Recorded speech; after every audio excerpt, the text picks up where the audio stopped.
I'm Donald Moffat. And I'm Heather Menzies. Logan's Run will not be on tonight. But stay tuned for the Charlie Brown special and the Fat Albert Halloween special. And we'll be back next Monday night.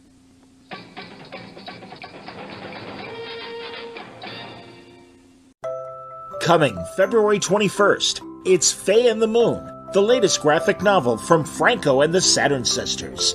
Faye, mourning for her missing mother, sits night after night below the moon that her mother loved dearly. One night she discovers she can pluck the moon out of the star-filled sky. Back safe in her house, she holds it close, feeling comfort at last.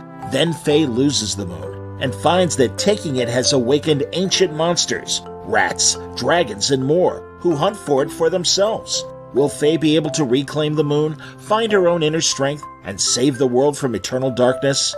Faye and the Moon comes from the minds of Franco, whose works include Tiny Titans, Superman of Smallville, Archimaniacs, Itty Bitty Hellboy, and The Ghost and the Owl, and art from the Saturn Sisters, whose animated works include Sesame Studios' The New Neighbors, Hulu's The Awesomes by Seth Meyers, and PBS's Mira, Selkie from the Sea.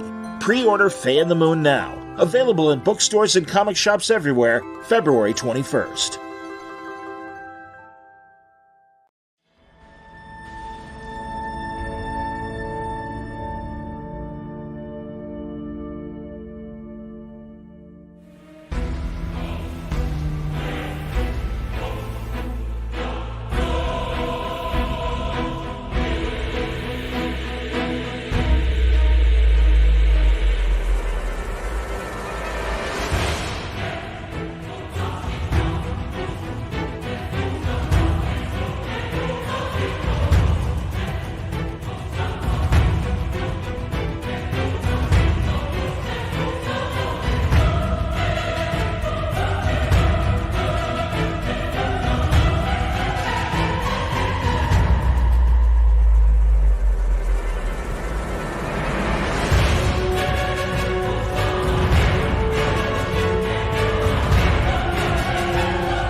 Welcome back, everybody. Time again for Word Balloon, the comic book conversation show. John Suntra's here. Jason Inman is back on Word Balloon, and that's because he's got a brand new Kickstarter campaign going for his fantastic series, and that is, yes, everybody, it's Super Best Friend. And indeed, we've got a couple covers there, and we're going to talk. It's always good to talk to Jason about that, and also what's going on in comics and pop culture in general. Geek History Lesson podcaster. Welcome, Jason. Thank you, John. Thank you so much for having me pose with my wonderful books for all the people watching the video stream at home. Yes, I made a physical comic book. Look at this thing. It's beautiful. Look at all this art. It's amazing, right? I feel like that is the saying of everybody that works in comic books. Like, you don't quite feel it's real until you actually hold it in your hands, and when you see the word balloons and the inks and the colors and all the pieces just sort of come together, even the staples, you say, "Wow, this is a real thing. This is a real thing." Now, again, including Jupiter Jet and Science and some of the others. How many projects is this now for you? Oh boy, a complete series. This would be the fourth. Yeah. There's okay, good deal. Yeah, I've kind of rolled out Super Best Friend slow and steady once a year over Kickstarter because they were single issues, and now this is the Kickstarter for the complete miniseries. So you can buy all 3 issues. It's all done. There's hope of taking it to a publisher, taking it to a hardcover, making a hardcover collection of the whole thing. But for now, I've just been having too much fun putting it out there on Kickstarter. I mean, that's the bread and butter of doing a comic on Kickstarter, is that nobody can tell you what to do. Nobody can tell you what kind of, you can basically have as much fun as you want. We just busted through today the second stretch goal. So now we are heading towards the third one, and the third one is for the first time ever. I am going to draw a cover for a comic book. It is going to be my writer's variant cover. I'm still working on it. I can say, look, you had a recent guest on here, Mr. Tom King. I was going to say, now go on. DC Studios famous now, Tom King, and I hope he gets lots of $1 million checks. I hope the garbage trucks of money are just backing up to his house, and his family are just drowning in George Washington's. Very nice man, great writer. I'm so happy for his success. I can promise that my variant cover is better than his. I was going to say that, he's of the stick figure variety as far as yeah. It's gonna be better than a stick figure. But like, look, I understand why he does a stick figure. It's because he doesn't have any time. He's writing like 5,000 books. That's true. And I don't know if you've ever seen his art, but Jeff Johns is actually a very good artist. It's not. Yeah. I'm sure he's not capable of doing pages and pages, but I've seen sketches that he's done, and Jeff is he's a good sketch artist. He's all right. Yes, he is. Here, I'll give you a little. As we talk, I have. I'll have to go search the file. I have a rough image. Oh, great. And I might. I don't know. I might email it to you real quick here, so you can so I can see people. We'll pop it up absolutely as we're talking. But like you're talking about the series. I'm always love coming back here. It's so great. This is a conclusion to a series I've been writing since 2019, which is great. And since this is a character that I created in high school, it's kind of a weird finale. It's kind of bittersweet that this is finally over. At least for me, not for the readers, but I reached out to Phil Hester, which is a comic book artist that I've loved for years. I've been a big fan on Green Arrow and Swamp Thing, and I always, it's a dream to have him draw a cover. And luckily, kids, I just asked him. I just said, "Hey, what's your rate?" He said, "This is it." I was like, "Great, that's fair. Let's go, buddy.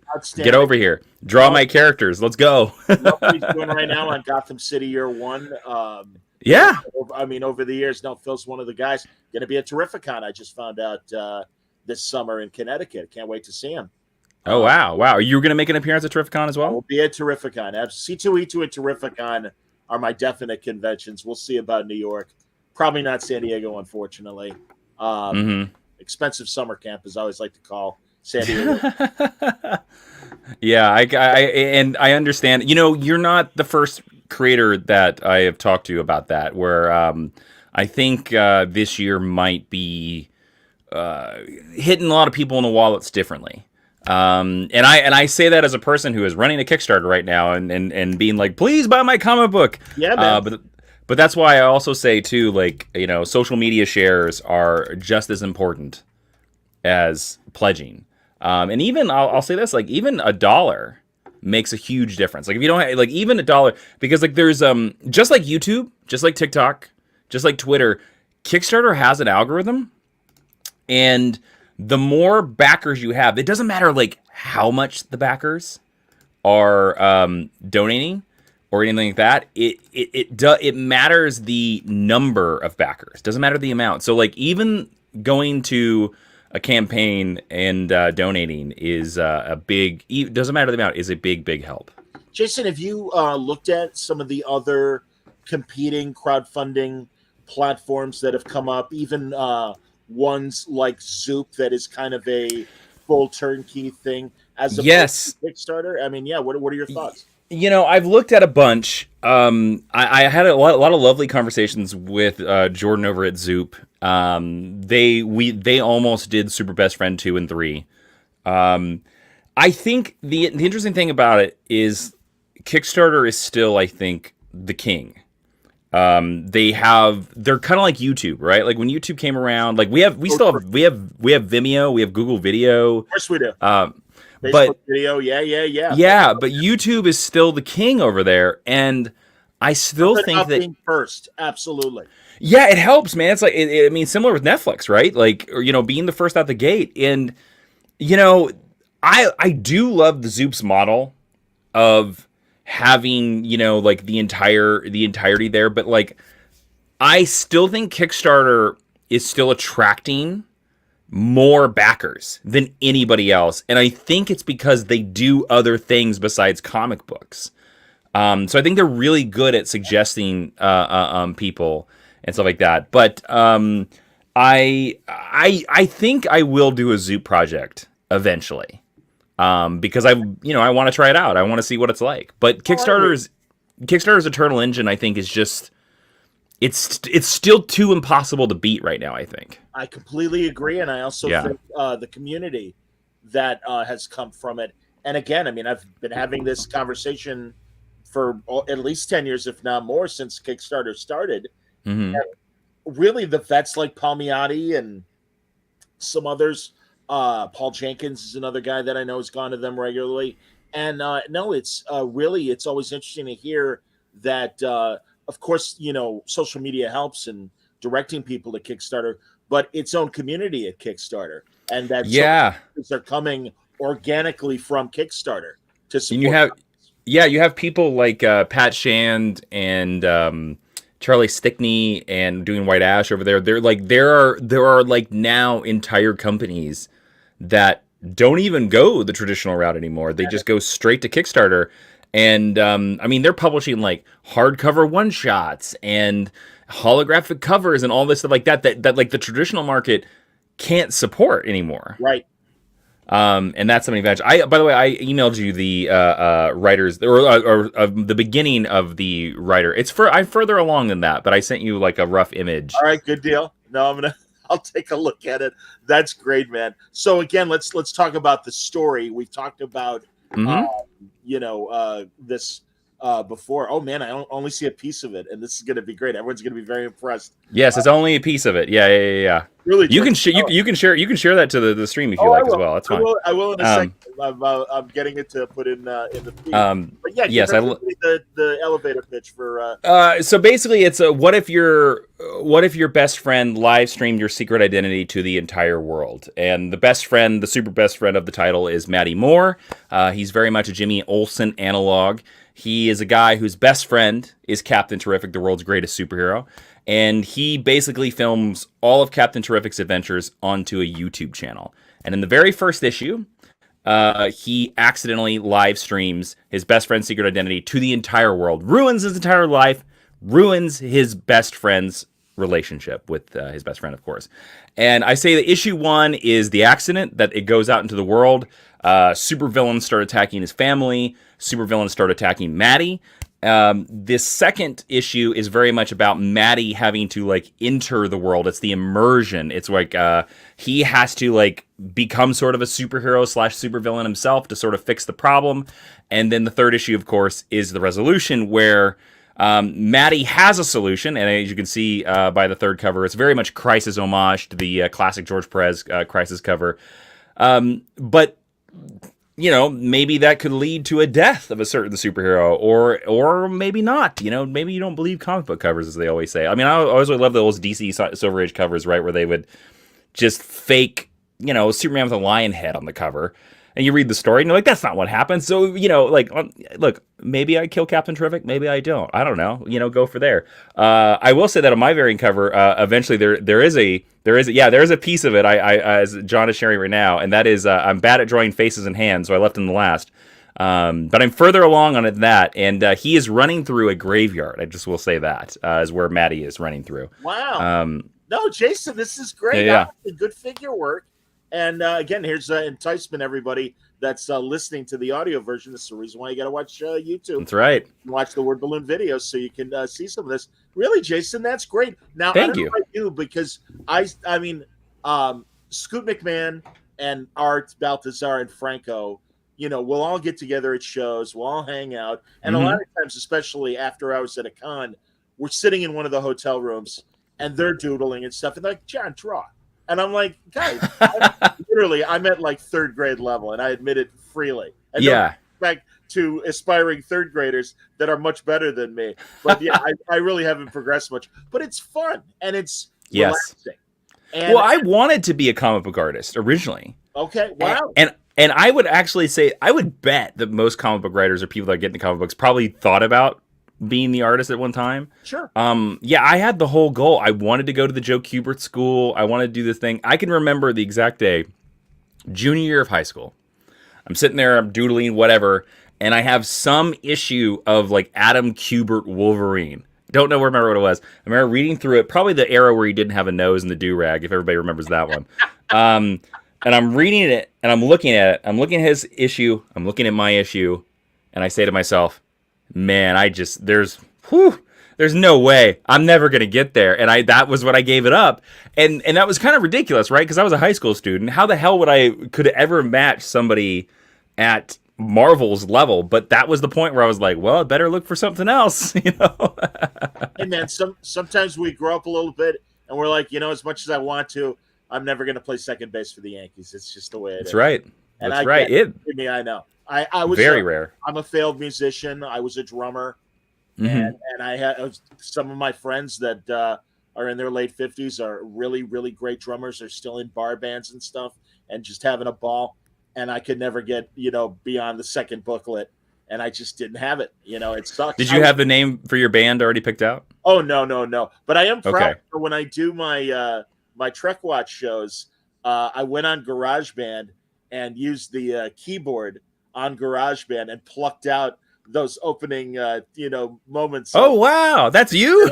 Oh, yeah. That is purely me. So I feel like, all right, it's a small enough piece. I don't think I'm going to get a copyright infringement. And I oh, you did that. Oh, that's right. That's right. Absolutely. Hey, Artie's watching us. Hey, Artie. Hey, Art. Oh, that's so awesome. I saw the amazing ad for your book. I was saying that to John before the issue. Oh, yeah.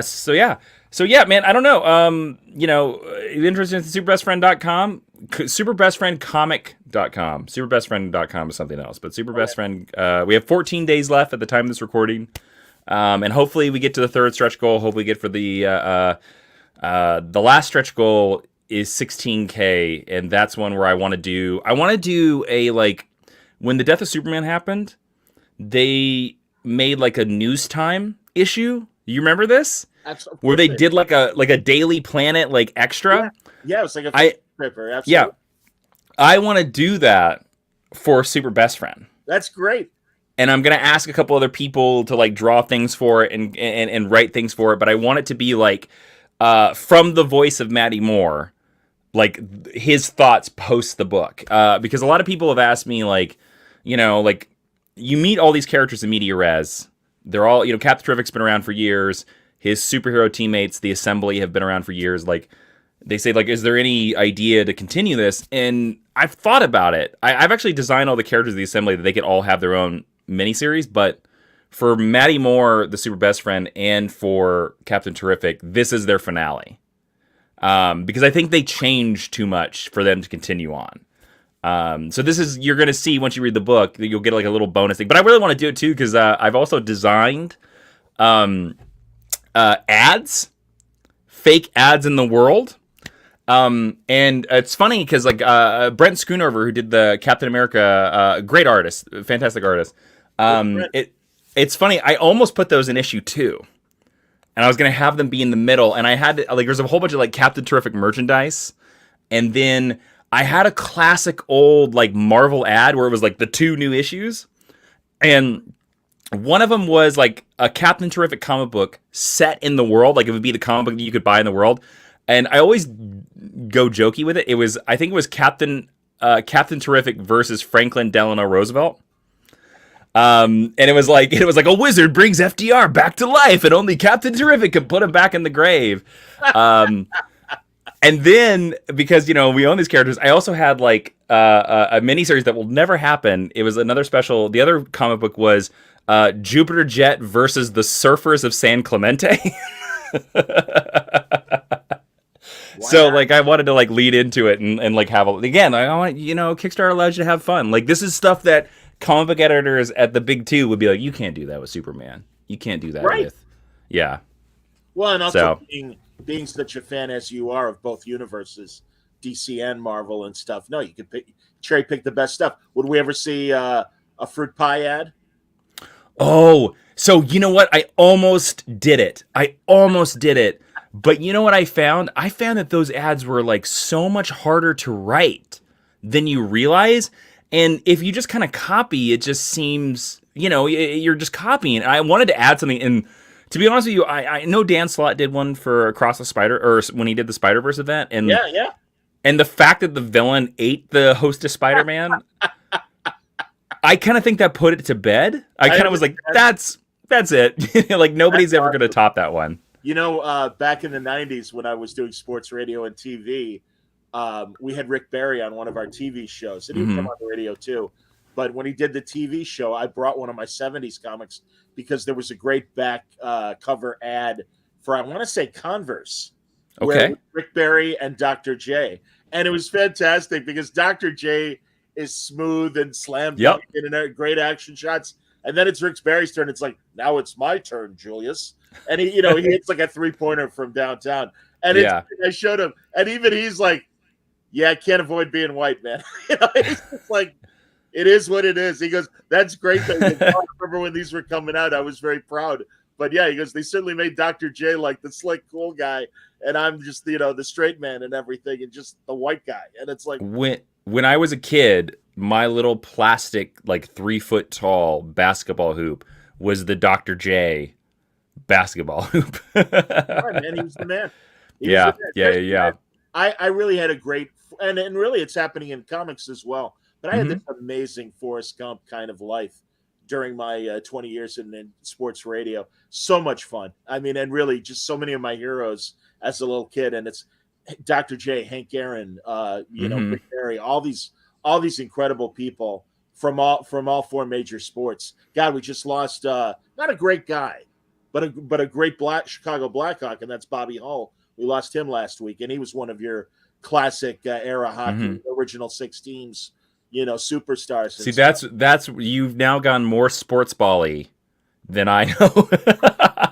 Well, honestly, Jess, I was going to ask you, and certainly I know you've, become friends with guys like Dan Jurgens. Dan's been around, not to age Dan ridiculously, but, Dan's been around since the 80s. Yeah. Talk to actually Dan tomorrow night.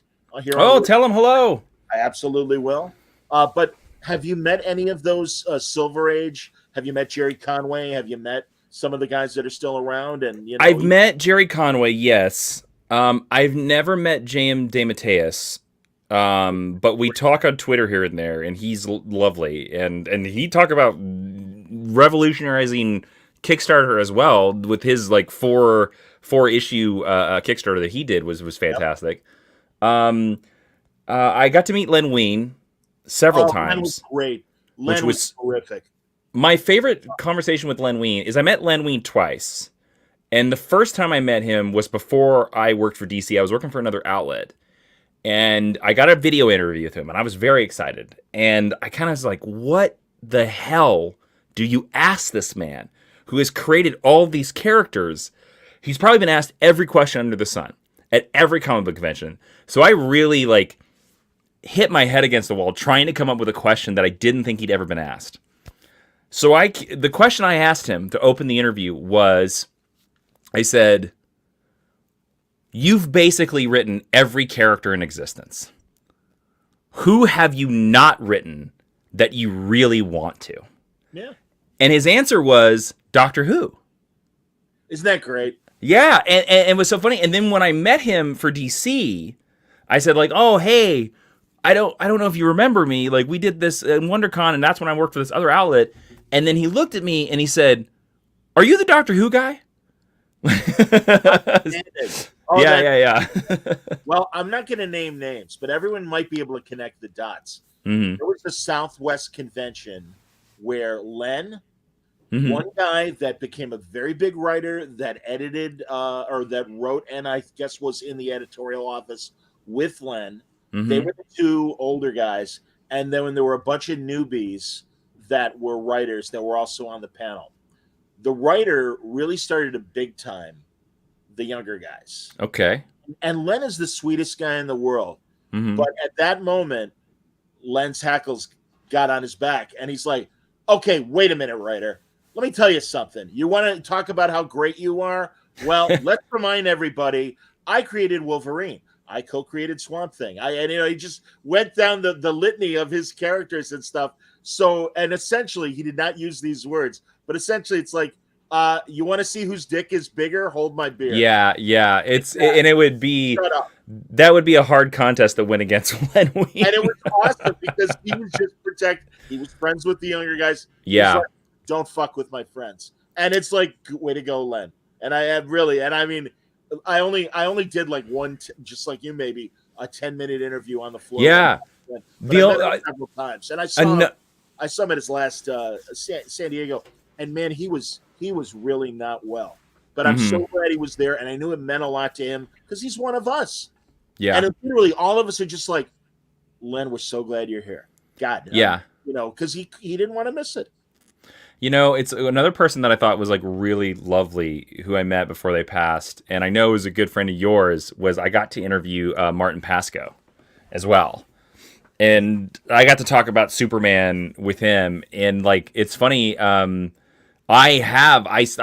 never published it anywhere. I like because I did this thing for a year, and it might be a book I release in the future. But I asked all these creators that I thought that I admire on Superman, I asked them all the same 13 questions to see how their answers would vary. Of course. And I was lucky enough to get Martin before he passed.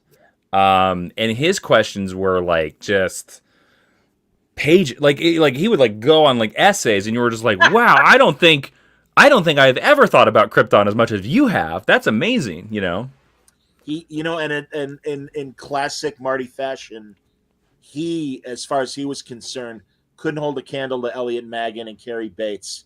Mm-hmm. He's like, no, those were the guys. I'm just walking around, and it's like, Marty, God damn it, man. I'm like, it was so great. I feel, and maybe I'm wrong. Kupperberg or some of the others might correct me, but I felt like I was the guy that kind of got Marty out of his shell and back at conventions again. We went to Salt Lake City together. We went to Cincinnati together. We were together at Terrificon as well. But, it was so great. And so many contemporary creators and fans just showed him how much they loved him. And awesome. He's like, I didn't realize. I thought people had forgotten me. And I'm like, Marty, Jesus, man. I'm like, you contributed a lot. You did a lot. And not only just Superman, he wrote the Star Trek comic strip when the motion picture came out, the 79 strip. He did TV. He did Buck Rogers. He was a writer on Roseanne. He was a writer on Simon and Simon. Yeah. I mean, tons of animation, tons of live action, and all these great comics. And he did a bunch of the Batman the Animated Series too, right? He did. He, in fact, is one of the main 4 writers on Mask of the Phantasm. But he was the story editor for at least the first couple seasons. Yeah. Oh, no. He's the man. He's the man. Hey, King Sport Cal wants to know... what's up? What do you think about the Damian route? They're going with Gunn's Batman Brave and the Bold. And he wants to know if Ashley, your better half, Ashley, approves. And this might be a perfect segue because, like, talk about the James Gunn of it all. Yeah. Which, I've said this. One, I think that Brave and the Bold is a great title. I think it's a great title. Oh, yeah. Somebody said that they announced as well for the sequels that the idea is that he's going to team up Batman with other people. I don't know whether that was like a fan thing or whether something I couldn't, Yeah, let's wait and see. Let's wait and see. Yeah. It makes sense of why you go with Damian because, my mom who doesn't really know anything about comic books or anything like that, she thinks Dick Grayson is Robin. Or she also thinks a lot of people that Robin is Batman's son. They don't know that there's like 5 Robins. So I understand why he was like, you know what? Let's just make Robin Batman's son. Let's move it out the door. I also think that's good news because it's probably going to lead to a Nightwing movie, or I hope it does. That we're just going to say that, that was out. I think at least, especially with the introduction of Damian, we might likely see, some scenes with Dick going, what are you doing? And you're going to subject this kid, let me tell you, the nightmares that you gave me when I was his age, or whatever. It's an opportunity to introduce him. Again, movies are being written. And that's why I'm sure, as you heard, like you said, that Brave and Bold rumor, it's like, shut up. Yeah, I mean, like that's the thing. Like, I don't think a single one of these have been written, except No. I don't even know if the Superman movie, which I know he's like working on, even has a finished draft.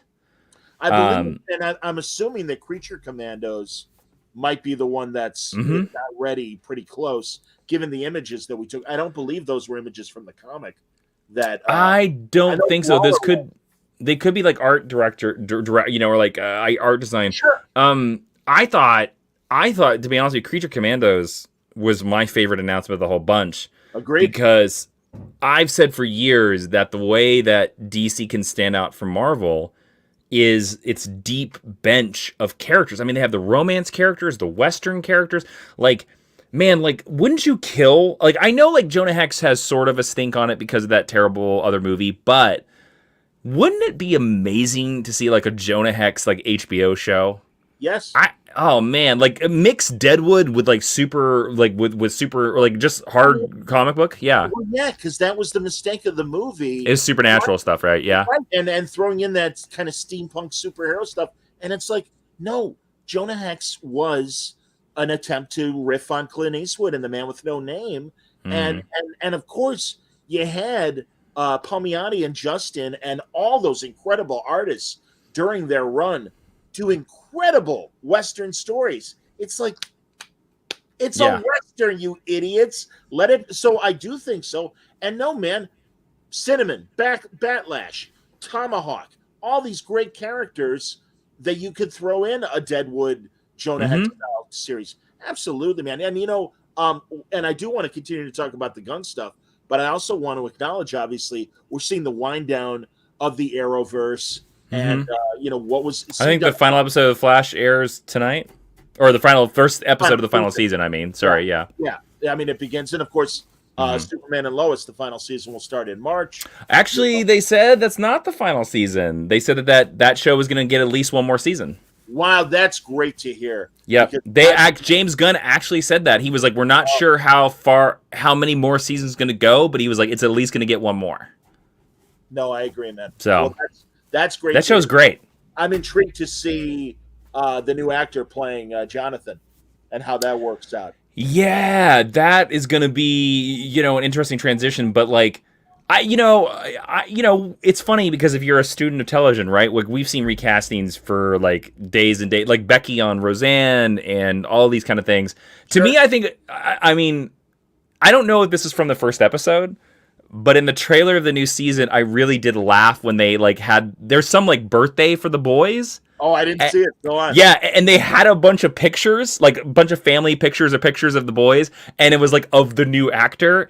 And I was like, oh, that's clever. They're going to do the TV thing where they're going to be like, boy, Jonathan, you've really grown up this year, haven't you? Wink.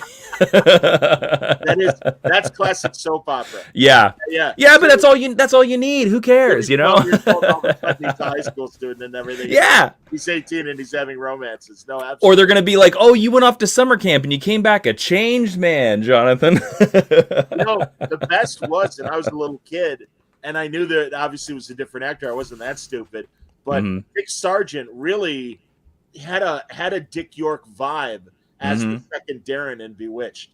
And it's like, that's pretty good. You did. Yeah. You came pretty close.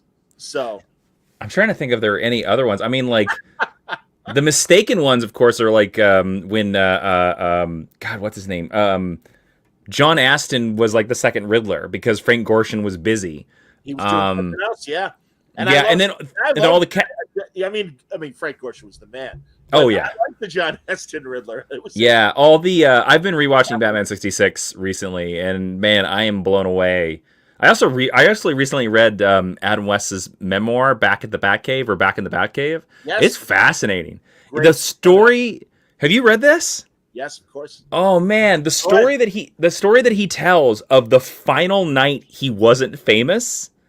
When he goes into the grocery, he's like, I drove out because he was living in Malibu. He's like, I drove out to Malibu. I decided to buy myself a steak. And he was like, everybody in line ahead of me, long line, was talking about, can you hurry up? We all want to watch Batman tonight. And he was like, none of them realized that Batman was literally in the line with them. Oh yeah. Did you ever meet Adam West? Did you have a chance to talk to him? No, I've met Burt Ward, but I have not met and Burt Ward lived up to all expectations. Like, he was lovely. He was lovely. That's great. I was in a press junket for, I'm assuming it was the first Return of the Cape Crusaders animated movie that they all did, and got to sit next to him in a nice round table, and he was terrific. He was, and also prior to that, we were all at a convention in Orlando, and it was only me and him and two old ladies in an elevator that was at the hotel, just really, really slow. And he went in his classic. I mean, that's how he spoke. He's like, "Gee, I really hope this elevator makes it to the bottom. I can't believe how long it's taken." And I said, "Don't worry, we're going to make it to the bottom." And he smirked and he looked at me and he went, "Thank you, citizen." And it was, I got a citizen. That's a really good Adam West, man. Oh, come on, man. It's that, Look Well, that fantastic pilot. That Conan O'Brien did, yeah. Yeah, and Smigel, and the two of them co-wrote it. He is so, I mean, he's great in Family Guy, but Look Well was so Adam West, and it's such a missed opportunity. And he was brilliant, man. And it was, as I've always said, and I'm sure you're aware of it, but I always call it the 3 stages of watching Batman 66. When you're 5 years old, it's the greatest action drama that blows your mind. Around 10 or 11, you're like, all right, this is corny. I don't know if I'm in.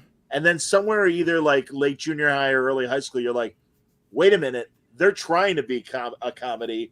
This is genius. And it's like, I mean, Adam West was just those wonderful moments of like just Batman thinking to himself, this could be the start of something that no one has ever seen before. And just that wonderful deadpan straight arrow. This could be the start of a dastardly plot, Robin. You know, like the line, the dialogue in Batman 66 is so genius. It is genius level. Yeah. All right. King Sport Cal is like, I can't watch it. It's not my Batman. I liked the series as a kid, but it made my parents think Batman was silly, so they didn't understand fully why I liked Batman until 1989. I get it. A lot of people are like that. That's the beauty of a lot of these characters. Quiet. You can put them in a comedy. I mean, look at Deadpool is a great example of that. Look at James Bond. Certainly. James Bond. Absolutely, man. Depending on the actor, no question. And it was really smart of Roger Moore, who was a great action hero. The Saint is a wonderful, and although that had kind of a tongue-in-cheek delivery, you know, but I would say a lot of characters these days could benefit from that like elasticity, because you know, we as fans, we get so stuck in like, no, this is the way Batman acts. No, this is the way Captain Kirk acts. No, this is, and you're just like, no. Like, that's where the fun is, in like playing with the tones and changing, and like that's where you get this really great stuff. I agree. We'll get to Star Trek. You mentioned Captain Kirk. Oh, we'll get there. That's that's like, you know, Pavlov's dogs. Trek? Really? Somebody wants to talk Star Trek? Wait a minute. I got a lot to say about that. That's so funny. And moving on the gun slate, I'll bring it back up for a second. I mean, The Authority was a great kind of, really, that's intriguing. That's a great choice, I think, too. Yeah, absolutely. I'm very excited for the Lantern series. I was thrilled that in the Gun video, they used Gabe Hardman art from his Earth One books. And those Earth One books are great. They're amazing. Yeah. Let me ask you this: Is Gabe dropped any hints? Is there a chance of a volume 3? That is a fair question. I think it's all up to DC. Okay. I really do think I really liked that whole Earth One initiative, and I'm kind of sad that it kind of all like disappeared. I agree with you, man. No, I have to admit I didn't read the Wonder Woman one, but I that was really strong. Okay, because I really liked what Jeff and Gary did with Batman, certainly. And I got to be honest, Straczynski's Superman, I don't know. But I really loved Lanterns, and I really loved Batman. I thought they were great. I thought Lanterns and Wonder Woman were the best, too. Good to hear. That's cool. That's very cool. Yeah. Let's see what else of the list before we move away. Of course, tomorrow I'm going to be talking to Dan about Booster Gold. Okay, so I want you to pitch Dan something. I've been saying this on the internet, and I want all the fans that are listening to Word Balloon. I sorry to cut you off, Sean. And I want you to throw this out to Dan. I mean, of course, he's a gentleman. He's a scholar. He's such a professional. He won't reveal anything either way. James Gunn is very good at doing cameos of the creators. John Ostrander was in The Suicide Squad, things like that. I want, in this Booster Gold HBO Max series, when we do the pilot, when we show Michael John Carter in the 25th Century Museum, I want Dan Jurgens to play his supervisor that's like, Michael, you're late, or like, Michael, stop slacking off. I want it to be Dan Jurgens. Oh, that'd be great. I'm speaking it out into the universe and to James Gunn, who I know is watching, like, give the creator that cameo, just because I think it would be so meta and so funny to have Dan, like, tell Booster Gold to, like, do his job. No, I love that idea. And also, and this is something else I'm going to bring up with Dan, isn't it interesting? I mean, Dan co-created Booster Gold back in the early 80s. Mm-hmm. I really think I think the times have fit Booster, and I love the way that the people that write Booster now really lean into social media and viral videos.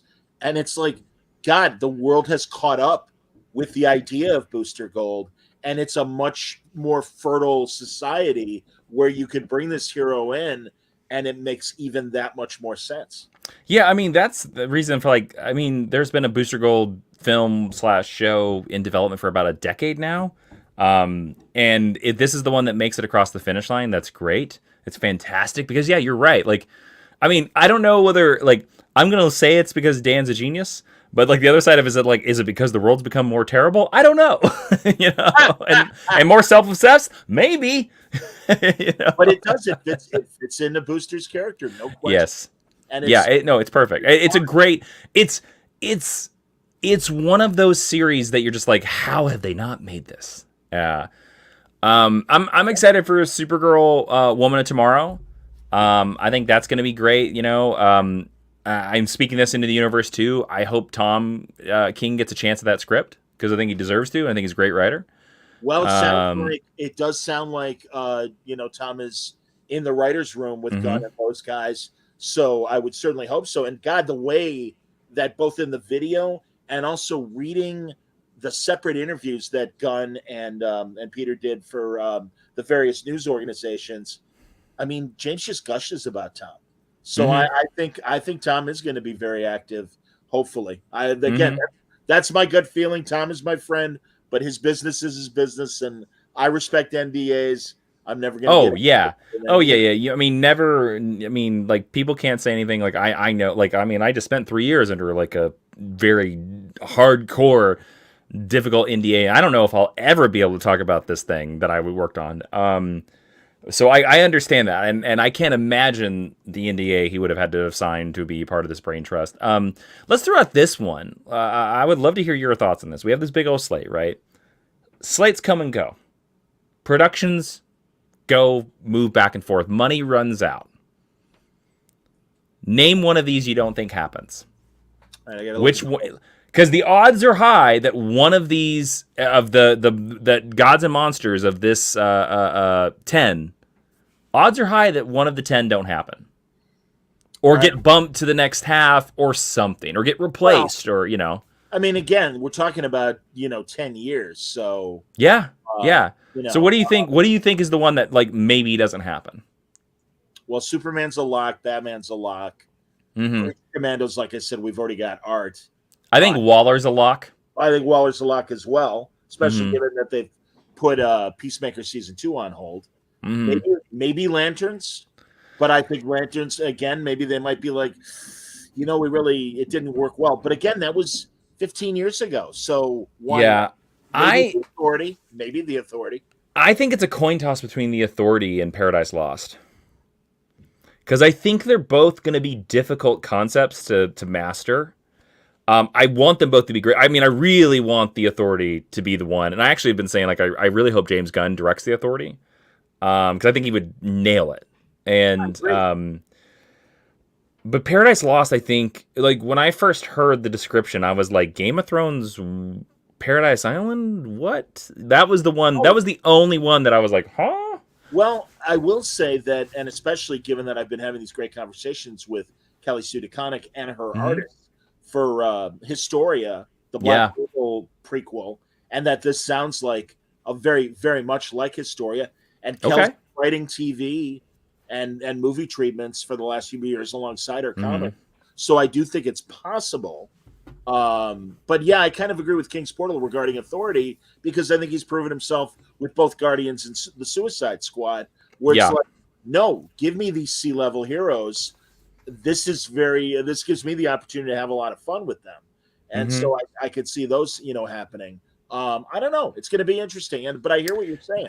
Yeah. I mean, it's, look, I'm willing to be proven wrong on all of my opinions, because I just want good movies and television shows. And, there's been Marvel movies that I've been like, I mean, even Guardians of the Galaxy, I was like, I don't think this is going to work. Dude, I remember walking into the theater, I said that. when Joe Quesada and Brian Bendis and I would talk to them, just hanging out, and I'm like, so what's next? And they're like, Guardians of the Galaxy. And I'm like, really? Yeah. Why? And they're like, you're going to be blown away. And I'm like, all right, whatever. And like the two that they were so excited about were the first Guardians movie and the one that especially Brian knew how much I love things like 3 Days of the Condor. He's like, Winter Soldier is going to blow you away. It is the 3 Days of the Condor of the Marvel Universe. And I happen to notice that Ashley was on, Ashley Robinson, everybody, for those of us who don't know, Jason's partner. My wife and my co-host, the Geek History Lesson, which John Suntress was just on for our Batman the Bronze Age episode. Great podcast as always. And you guys, like I said, it's a mutual respect and admiration ever since we all first met. But I know Ashley was saying, "Oh yeah, man, nothing beat Winter Soldier," and I'm like, I'm so with you. I agree. I mean, I even think that it's tough for anything to beat 3 Days of the Condor. Especially Redford's hair in that. It's amazing.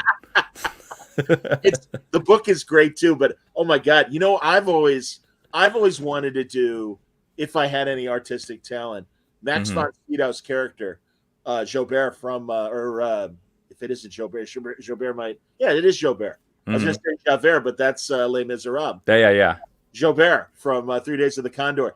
That look, that thin guy, European hat, just the glasses, and just very, not meek, but like, you could easily like not pay attention to him in a crowd, and just silent assassin. That is such a great character. And his monologues to Redford in that about, there's going to be a day, a friend of yours might open a door, and you don't know what's on the other side of that door. That gun for that day. Oh, the best. I love that. Max von Sydow is just a actor to the acts of the 1970s. Like, come on. Like, just a master. He's the man. Yeah. I'm trying to find, someone wanted to know about your transition from being a pundit to a writer. And I'm trying to find that question to ask it properly. But I'm sorry, everybody, I can't find it. But essentially, yeah, that's what they were asking was, how was that for you? Well, I mean, I was always a writer. I just was never a writer in public. The goal when I came out to LA was to be a television writer, like out the gate, like that's the thing that brought me here. And I sort of fell backwards into the pundity stuff because people said I could speak well on camera. And I was like, okay, I guess, okay, sure. You like the podcast, and you like the stuff like that. So like, again, for a while, I always say like, listen to the sign of the universe. King Sports Cal, I say, thank you for the question. So for a while, people were paying me to do that. So I happily did that. And then, I sort of got out of it, and now it's transitioned the other way. Now it's like, now I'm being paid to write. So like, okay, that's where I'm going. But I've always said for myself, there was a little bit of getting people. The problem is to get fans to take you seriously. I never had a problem with any of the professionals. And in fact, like, many of them were just like, it was great. The comic punditry and like all the interviews I did gave me great connections to literally everybody. So like when I had a story come out or something, like I could just email them and be like, hey, would you mind sharing this? And they'd be like, of course, because they knew who I was. Yeah. The bigger transition problem was the fans, was, because fans just want to be like, well, give me the review of the newest Batman movie. I don't care about your book. They like to pigeonhole you. They do. Yeah. No matter what. I mean, God, Keith Olbermann, when he transitioned from sports to news and punditry, everyone's like, yeah, fuck you and do sports. Yeah. Yeah. And it's it is an uphill battle to get legitimate, eyes to take you seriously in something else. Yeah. I mean, in my perfect world, I've always said another great person. I mean, my career aspirations is to be Brad Meltzer, because he writes great books, he writes great comics, he writes great TV, and then he hosts like super rad television shows on the History Channel every once in a while, which I would love to do as well. I hear you on that. Well, and also, God, and I love when a lot of great vets will pull up their fan questions that they asked in the mailboxes in the old issues. And just a letter from Kurt Busiek, a letter from Mark Wade, people like that. I guess what Kingsport Cal was getting at was, does the shine of comics wear off now that you're a mover and a shaker in the TV industry, is what he was asking. I don't know if I'm a mover and shaker, but that's very kind. I think it's funny. What wears off is the ability to keep up, because there are so many comics, and when I worked for DC, it was part of my job to stay modern, up to date, and current. And I find it's harder and harder and harder and harder. So I'm at the point of like, I just read what I want to read and I follow the rest. But I'm unable to read everything anymore. It's like impossible, and I'm unable to watch everything. It's just impossible. Like, I haven't seen The Last of Us yet. Everybody says it's great. I've heard it's great. Haven't had the time. Oh, I hear you, man. Kaushik Raja has a gun question, and that is, considering they put in art inspired by the comics during the announcement, do we think that the lanterns and the way they would operate would be inspired by Earth One? Yes, I do. I hope so. I'll tell you what, Gabe designed some fantastic, I think, costumes for those lanterns that you could easily translate to like a television show. My God, so I hope so. And it's that astronaut look, that aesthetic that Gabe brought to the Earth One books. No, I completely. I mean, if I was working on that show, I would just I would photocopy that book and use that for our storyboards. Yeah, no, I agree. Well, and I know, Gabe's working with a lot of great, people like James Mangold and Jay Roach and Singer. Yeah, because that's what his actual, he does storyboards, right? That's his job. Yep. Yeah, absolutely, that's awesome, man. And that's the thing. Man, no, I uber talented, Gabe. So uber talented, like, man. Yeah, and he does podcasts with you. Come on, like, leave some creativity for the rest of us, please. Hey, Jason, you are incredibly organized and you get stuff done. And I don't know if you always were like this, but no, I fake it very well. But well, honestly, I wonder if truly your military background kind of helped you stick with a plan and get more organized with your life and everything. I don't know. Maybe. I mean, I would say that maybe is a benefit, but like, I am very not organized. Maybe I'm organized more than the regular person, but like, I'm all over. If you were to see my to-do list, oh boy. I think the thing is that I'm very much like, if I say that a book is coming out at a certain point, or I say that a podcast is coming out at a certain point, like, I do it no matter what. Sure. So, that being said, I said I was going to release a video on my YouTube channel last week and did not do it. So, tease for us, because yes, Geek History Lesson is great. I've been asked, honestly, man, we've been talking. Well, you and I were talking, Nash. We're talking about doing something for years. I'm so glad we finally did. And the episode was about Batman during the Bronze Age. So, I was happy. And we had so much fun. Like, that's the thing. Like, and I feel so bad, right? Because I have like great friends like you that are like, oh man, can I come on Geek History Lesson? And because like Geek History Lesson is very much like, it's an educational podcast. It's not really like a nerdy interview show or a nerdy like, news show. So, the thing is like, so we have to be like very careful about when we pull people in, because when we pull people in, we want, like, you were a great expert in the Bronze Age. So we're like, of course we're going to have John talk about Batman in the Bronze Age. And your episode was so great that like now I've been talking about like maybe we should just do an episode all about the Bronze Age, and it's just the three of us like kivitzing about the awesomeness of the Bronze Age. Well, I think it gets overlooked. I agree. It gets completely forgotten. Well, the importance of the 60s, certainly for Marvel. And DC, I mean, the Weisinger era transitioning to the Julie Schwartz era and Superman was a big change.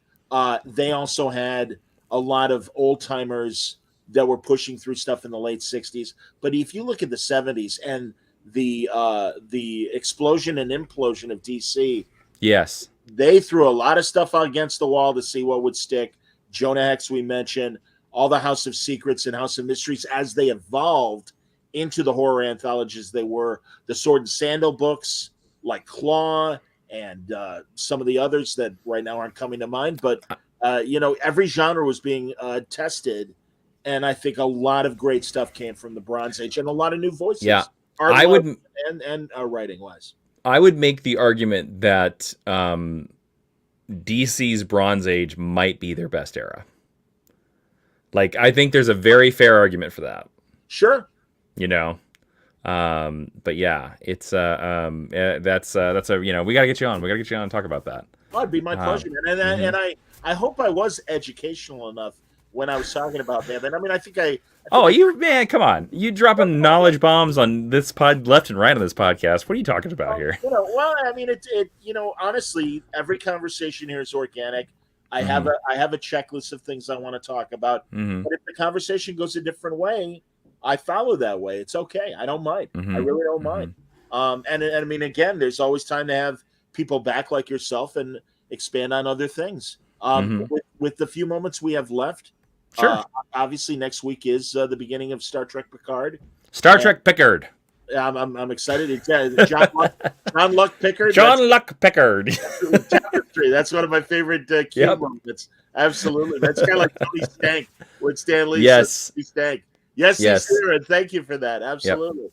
So, no, I'm cautiously optimistic. Friends like Rob Burnett have been gushing about it, and Mark Altman, who I think is a hypercritical guy when it comes to new Trek, and I admit I am as well.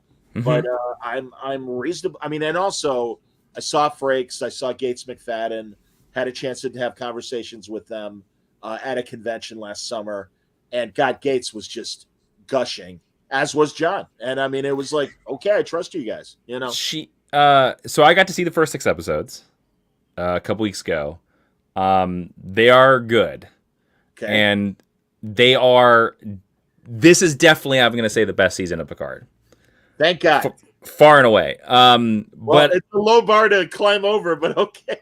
I would say that, like, if you didn't like the first 2 seasons, there's gonna be stuff that's gonna bump you. But there is like it does do exactly what Terry Matalas, and Terry Matalas, by the way, fantastic showrunner, fantastic writer.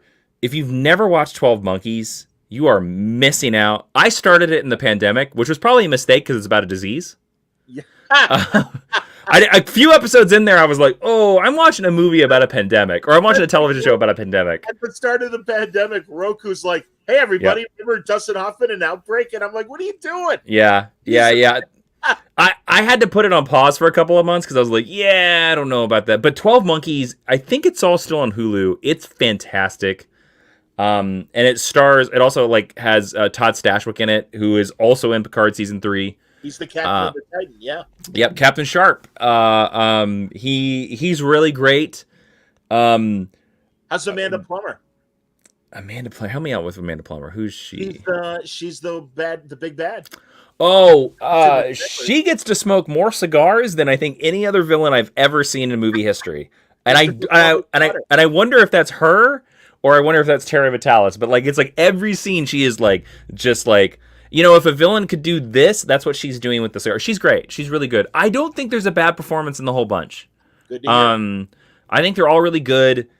They all really seem energized, and like they seem like they're having fun. And I know Terry said, like in a press interview somewhere, he said that he really wanted this to be like the final next gen film. And from the episodes I've seen, that is exactly the flavor. It does feel like a TNG film that we never got to see. That's great, man. Well, yeah, we're due for a good one because I think they kind of struggled with Insurrection and Nemesis. And in the case of Nemesis, I still haven't really read Michael Pillar's book about the making of Insurrection. Oh, it's cheap.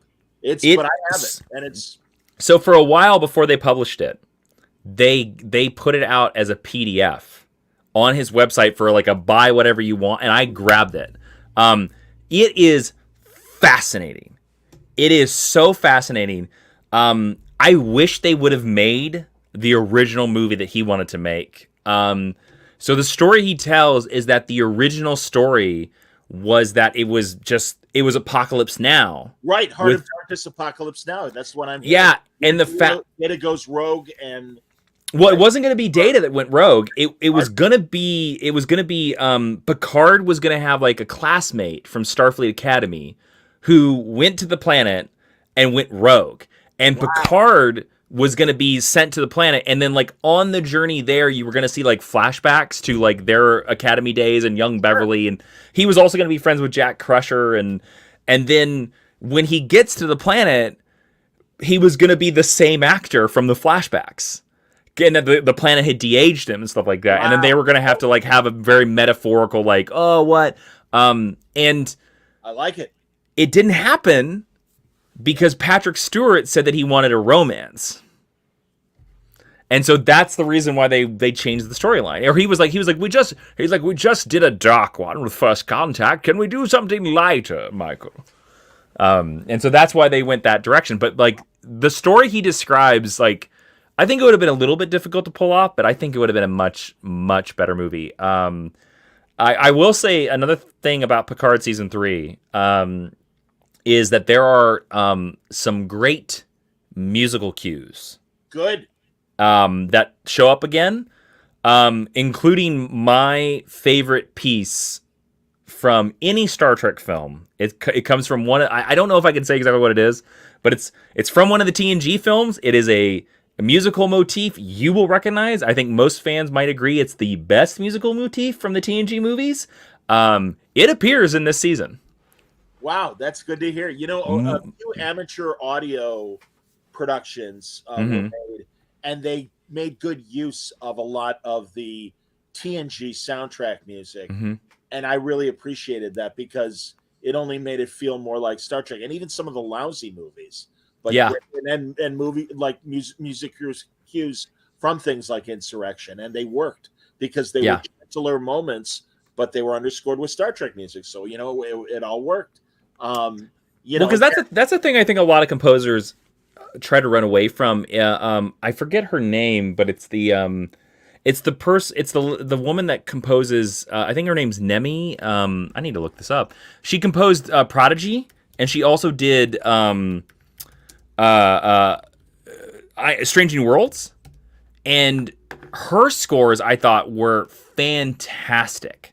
Like they sound so amazing, and I believe she's Michael Giacchino's like prodigy. Actually, I think she's like Michael Giacchino's like she worked for him. I am going to look up her name because I feel so bad that I cannot. Agree with you, though. Both can I give her a shout out? And Prodigy had amazing music.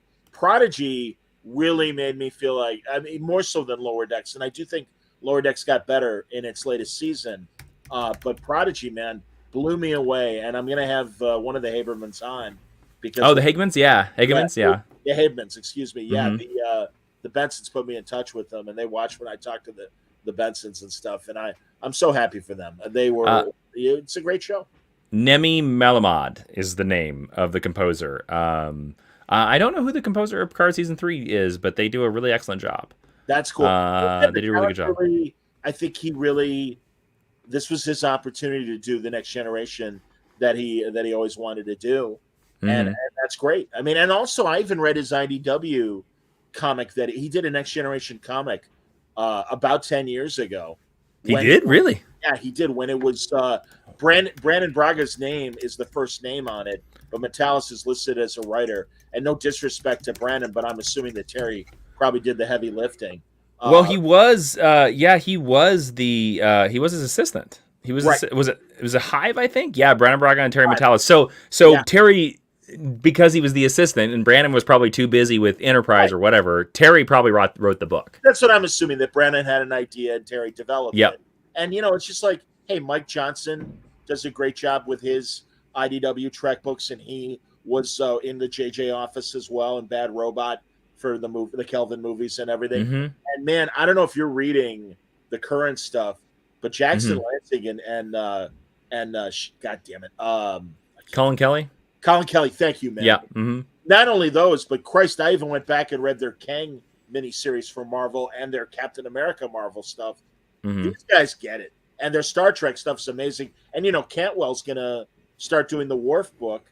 Yeah. I haven't had a chance to read any of it. No, yeah. Oh, it's so good. It is so good. And it's really stunt casting in the comic where Crusher and Data are with Cisco in the Cisco book, and Spock and Lore are going to be, of all things, in the Cantwell book with Worf. Mm-hmm. It's these guys really, and I read Year 5, Jackson Collins IDW series prior to the current one.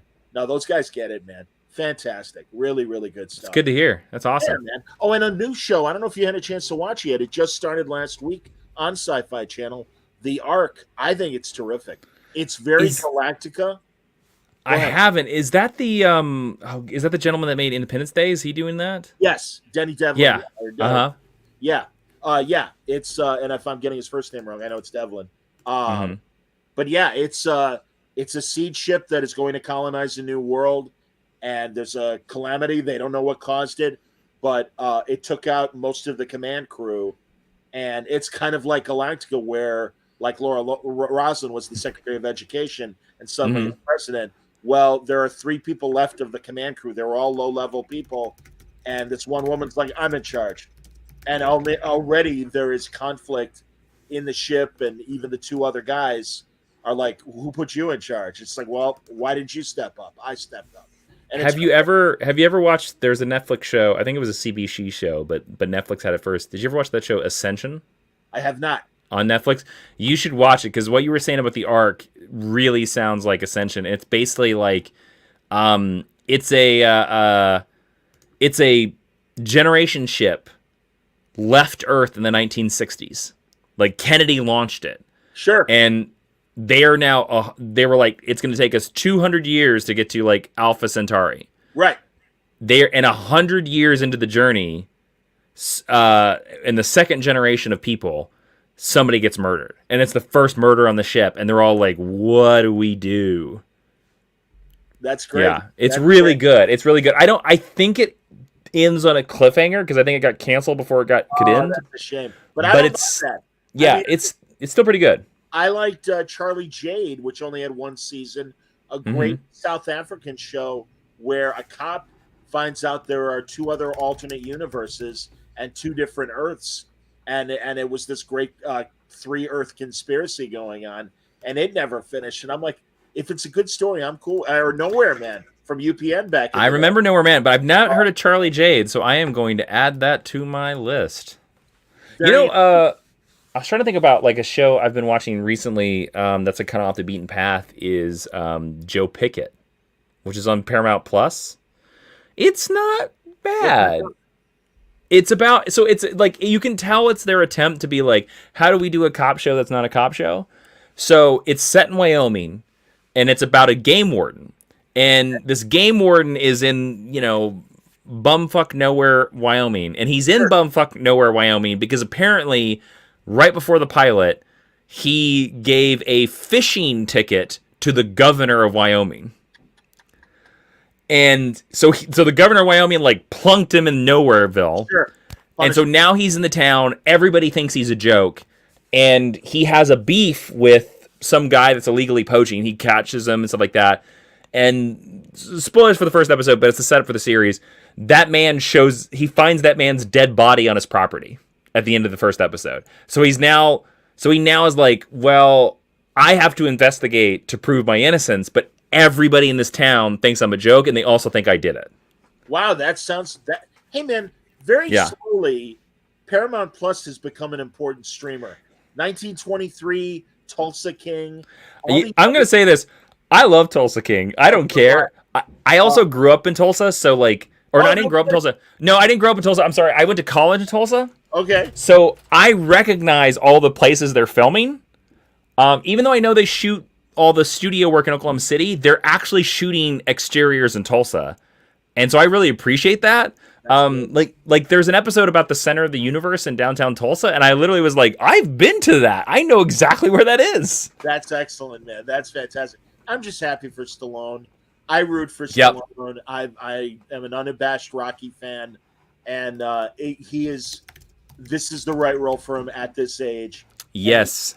And also, as you know, because I know you're a big TV writer follower. Yes, everyone talks about the Yellowstone creator, but Terrence Winter seems to be the primary writer of Tulsa King, and he wrote a lot of the great Sopranos episodes. Yeah, from what I understand, Taylor, and it's so interesting, the Taylorverse now. Yeah. And from what I understand, the only things he's writing are the Yellowstone stuff. And then the rest of the stuff, he like co-writes the pilot and then he just like gives it off. Sure. So yeah, you're right. Like Tulsa King is very much that gentleman you were speaking of. I can't remember. Yeah, Terrence. Yeah. And yeah, I mean, I'll be honest with you. I like 1923 too. I think it's pretty damn good. And thank God, because now finally, with people like Helen Mirren and Harrison Ford, it was so weird how long the stigma of big time actors doing television existed. Or doing Westerns. That's true too. Although, let's go back to Cowboys and Aliens for Harrison Ford. So, and that's even, true. Hey man, even I don't know if you remember this, the Gene Wilder movie, The Frisco Kid, and Harrison. I remember The Frisco Kid. Attaboy, absolutely. I remember The Frisco Kid. I mean, one of the best Westerns I think of the last 10 years is James Mangold's 3:10 to Yuma, and it might be. I think it's older than that actually. I think it's like 2008, 2007. Something like that, but it's a great remake, and that's rare to say, because I think Magnificent Seven, I mean. Oh no, yeah, the Magnificent, and that, to be honest with you, to me, that is like, that would be such a movie that would be so easy to remake, and the fact that they made it too modern, and so it wasn't a Western anymore. The Three Amigos essentially is Magnificent Seven. It's just three of them.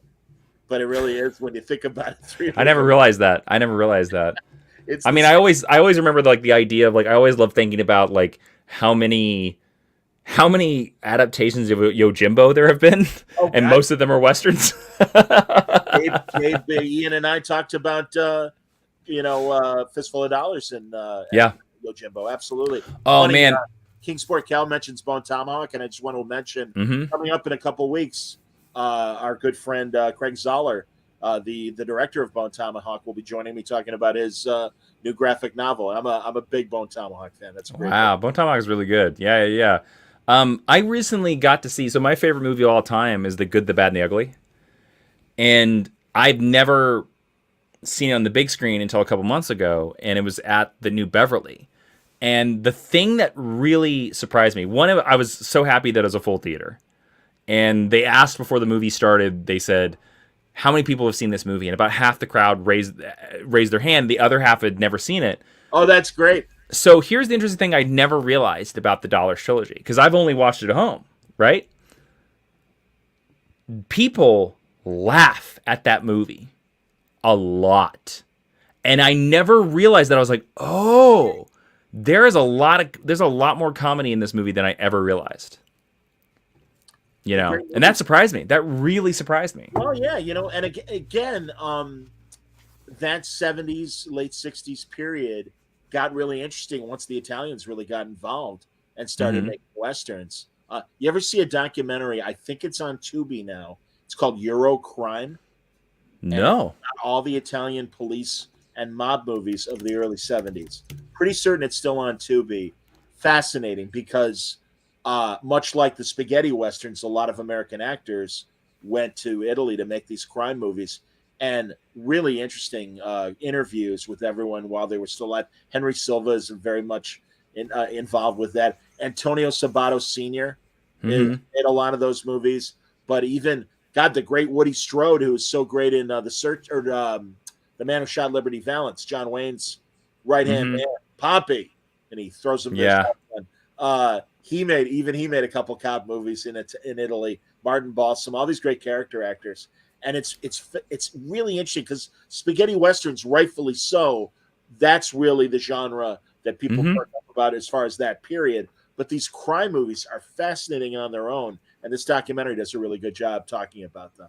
That's the thing, man, and that's a big worry I have about like corporate movie making now. Is I miss the flavors. Yes. Or I miss the weirdness. I miss, and I miss like a person being able to make a really weird thing that we'll remember for the next 30 years instead of every movie kind of feeling the same. Much like Bone Tomahawk, I'm hoping that the democratization of technology can allow good independent filmmakers to buck the system and do their own thing. Well, I've said this for the last couple of years. I don't know what it is, but TikTok has taken over so much of our lives. Someone's going to figure that out. And someone is going to do for TikTok what people did for YouTube. Like YouTube has basically become like a television station where people like either tell narrative things or whatever. Oh yeah. I think I don't know who it is, but somebody's going to figure that out for TikTok. For a small, yeah. But don't you think they tried that with that company? Well, Quibi. Yeah, Quibi. Well, I don't know. Like, I mean, here's the thing. Maybe that was too traditional. Like, I don't know. Like, I don't have the idea. Like, it's going to be something we've never seen before. It could be like a choose your own ending. It could be like, like, I don't know. Because my brother was telling me recently about that, like, there are TikToks now where people will just like snip movies into, illegally, but they will upload them to TikTok and people like it gets hundreds of thousands of views. And you're like, just watch it on Netflix. What are you doing here? But that's convenient to them. I hear you, man. It is all and I listen, I'm not paranoid. I don't wear a tin hat, but the weirdness behind TikTok and China keeps me from really getting on there. Do you guys use it for Geek History Lesson? Not as much as we should. I mean, look, I'm too old for TikTok at this point. Oh, good Lord. I'm ancient for yeah, I'm too that too. I so say that, Jason. Yeah. Nobody needs to see me on TikTok. Yeah. But I mean, I have videos here and there on there because I realize that's where everybody is right now. I hear you. Yeah.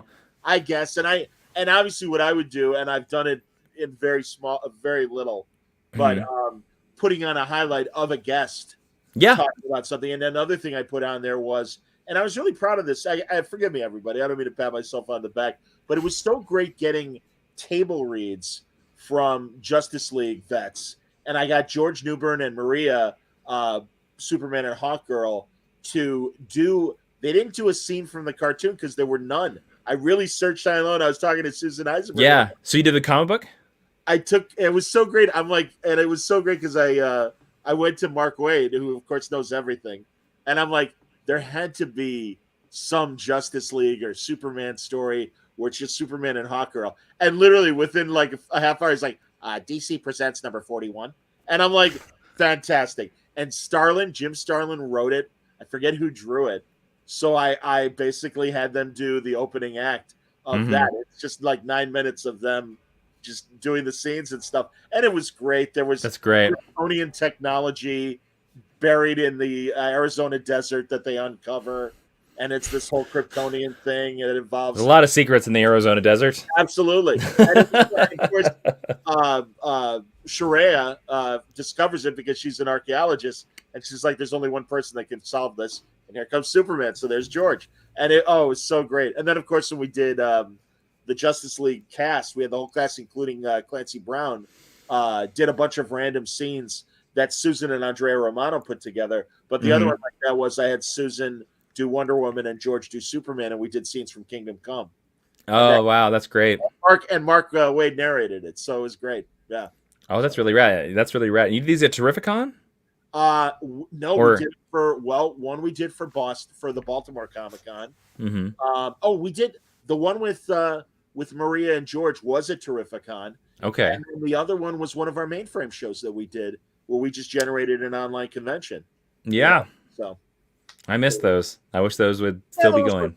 Yeah, they were fun. Well, again, this is why I, do what I do, and certainly with lockdown and stuff, it forced me to do more video and everything, and so I'm always glad to have you on and talk about stuff. Dude, yeah, I know. Do you want to get going? I don't want to keep you if you're. I think we probably should call it if that's okay with you, good sir. Oh, no, But it's no. been a lovely conversation. It's It been always so is. good. We talked about westerns. We talked about Star Trek. So you gotta text me your thoughts once you see Picard. I absolutely will. All right, real fast, small thing, and it's been driving me nuts. And maybe we talked about it off the air, but I have nothing against Paul Wesley. But I've known Jim Kirk. I've known him for years. He's a friend of mine. I just think he's so horribly miscast. And again, I don't think it's his fault. I honestly believe they are blunting the point, the sharpness of James Kirk, and maybe things will change because Ethan Peck's Spock has absolutely grown on me, and now he is worthy of the mantle. And I really agree. like Ethan Peck. But right now, from that one episode, the last episode of Strange New Worlds, he said all the right things, charisma and command, and I didn't feel either of those from Paul Wesley. I don't know. It's at this point, right, where could anybody have topped Shatner? I hear you. I mean, I think Chris Pine did a pretty good job in 2009. Great job because again, charisma and command. Yeah, but it's my real fast. My little analogy is good. Cadet and Ensign Kirk likely had that swagger, and the Starfleet Blast is like, who's that guy? Yeah, that guy. That guy's going places. Paul Wesley said all the right things. I just didn't buy the charisma, and I didn't feel the command. Yeah, I agree. He's a very, I thought he did a pretty good job, but I think he seemed off for Kirk. He didn't quite seem right. But I don't know if that's just me. And I'm judging him against young Shatner because that's the problem with Strange New Worlds is that you're kind of being like, well, I'm immediately comparing you to 1966 35-year-old at the height of his prime William Shatner. Yeah. Have you ever watched there are episodes on YouTube. It's a little dry. It's a black and white show he did before Star Trek, only one season. It was called For the People, and he worked in the district attorney's office. And did they remake that for ABC? They might have. Okay. But Jessica Walter from Archer's mom, and of course Arrested Development. Yes, she plays his wife, and it's wow. It's a really I like it because it's young Shatner, and it's even pre-66 Shatner. So wow. I mean, he was also on the Twilight Zone. Like he was gonna pop somewhere. Well, that's Gabe and I talked about that, and I'm like, Gabe, he's a leading man. I don't know what Gabe's issue is with Shatner, but he's like, we saw the Esperanto movie that they made in the 60s that he made and stuff, and he's like, yeah, Shatner, and of course, listen, I love Shatner. He's kind of, he's happy to embellish his folklore as he does about his own story. Shatner is Shatner was gonna pop no matter. He just happened to pop on Star Trek. It's the thing I always say about the Beatles too, where like all four of these dudes would have been giant, massive stars in their own bands. I agree. But they all happen to just be in the same band. You're right. And God, I mean, if you really learn about the early Hamburg days, Ringo was kind of already a star, and they were thrilled again. Yeah, but they were all like, I have no doubt that we would still know who John Lennon and Paul McCartney are today. I know what you're saying. No, absolutely not. Yeah. All right, Jason, I've taken up enough of your time. We'll wrap up. We'll remind everybody that there's 2 weeks left of Super Best Friend, and these are literally the two previous issues. The one on the right, that's the current issue with the great Crisis Supergirl pose. Yes, we have it's 130 issues. 130 issues. Woo! Can you imagine that? Wow, 130 pages. It's over 130 pages. It's a complete mini-series. The entire series is available there. This is issue 1. This is issue 2. I'm holding in my hands if you're watching on. So like they're already printed. We're printing issue 3. You get them complete. We have a Phil Hester variant cover. We have a Sarah Louver variant cover, and we're doing special. You announced, John, that tomorrow night you were talking to Dan Jurgens. Dan Jurgens did one of the variant covers for issue 2. There are some issues of that left over, which is great. Come check it out. And we are also doing fun art drops I don't know exactly when, probably this week, Dan did a original one-of-a-kind drawing of Captain Terrific on an artboard. And we're going to randomly drop it to our backers available to purchase. I already did one for Jim Chung. I have one for Brent Schoonover. Yeah, one for Brent Schoonover coming up. And then Howard Porter did one for us, too. Wow. So they're all going to drop, and they're only one of a kind. So you have to be a backer, and you have to be along and come play with the phone and get an original Dan Jurgens. And we can't wait to see the finished. And then that's my variant cover you're showing again. So I hope I pulled off the face. Spoiler alert, I did. That's great, man. No, Jace, honestly, as always, great to talk to you. My best to Ashley. I saw a new video that Ashley posted for Pop First. Yeah, can I plug her? So Ashley Victoria Robinson, my better half and the Geekish Listening co-host, she's gonna start doing. You got some competition, John. She's gonna start doing a weekly show every Friday on the Read Pop YouTube channel, which is called The Popverse, and she's going to do a show called Enter the Popverse. I believe it is at 11 a.m. Pacific Standard Time this Friday, and it's going to be every Friday after that. Come live, ask her questions, and I know she has a very special guest that we might have name-checked in this episode. So you got to go back and listen. Wow. I know I saw a video of her talking to the Moon Girl and Devil Dinosaur people. Yeah, she talks to everybody now. Read Pop basically is like she has kicked me out of the comic pundit universe. She has replaced me. She is doing the job a million times better and more eloquently than I ever did it. So I'm more than happy to Listen, Ash is great. We hung out last year at C2E2. I talked to Chris. He said that no, she can't do. She's not doing it this year. I'm like, all right, fair enough. Maybe that's a terrific count. I don't know if they're going to send anybody out there. But, that's right. But no, that's great. And seriously, John, keep it up. I love you. I love you too, pal. It's great talking to you. Thank you so much again. As a fan, you want to talk about the bigger question again? I say this every time I come on here. The bigger transition is not going from comic pundit to writer. The bigger transition is going from word balloon fan to word balloon guest. So that is the big, because I listened to this podcast for years before I got the job at DC. So like the fact that I'm even on it is amazing. So it's always a pleasure. We got to get you on a Bronze Age episode. And if anybody out there listening likes fun superhero comic books, superbestfriendcomic.com. Indeed. Support the book. 2 weeks left on the Kickstarter.